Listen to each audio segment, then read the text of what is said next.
Hi hello అందరికీ నమస్తే. ఈ వీడియోలో ఒక మంచి healthy and tasty dosa recipe అనేది షేర్ చేశాను.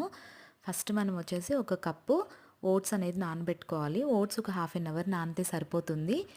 ఇంకా పెసరపప్పు 2 కప్పులు, ఒక కప్పు ఓట్స్కి 2 కప్పులు పెసరపప్పు నానబెట్టుకోవాలి. ఈ పెసరపప్పు అనేది ఒక 3-4 గంటల వరకు నానబెట్టుకోవాలండి.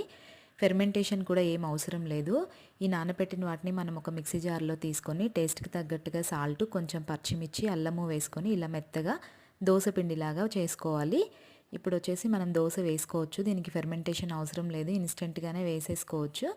ఇంకా మనం రెగ్యులర్ దోస ఎలా వేసుకుంటామో ప్యాన్ బాగా వేడెక్కాక స్ప్రెడ్ చేసుకొని ఆయిల్ వేసుకొని బాగా రెండు వైపులా గోల్డెన్ కలర్ వచ్చే వరకు ఇలా దోస అనేది మనం కాల్చుకోవాలి. చాలా టేస్టీగా ఉంటాయండి ఈ దోశలు. అసలు బియ్యంతో పనే లేదు.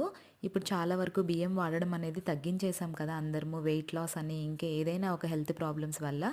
సో హై ప్రోటీన్ దోశ అండి. ఇందులో ఓట్స్ తినని వాళ్ళకి కూడా మీరు ఇలాగా ఓట్స్ ఇంక్లూడ్ చేయండి, పిల్లలకి కానీ పెద్దవాళ్ళకి కానీ. ఏ చట్నీతో తీసుకున్నా కూడా ఈ దోశ చాలా బాగుంటుంది. ఇంకా ఈ దోశ వేస్తున్నప్పుడే మనకి ఆ పెసరపప్పు, ఓట్స్ మంచి స్మెల్ అనేది వస్తూ ఉంటుంది, అరోమా అనేది దోశ వేస్తుంటేనే.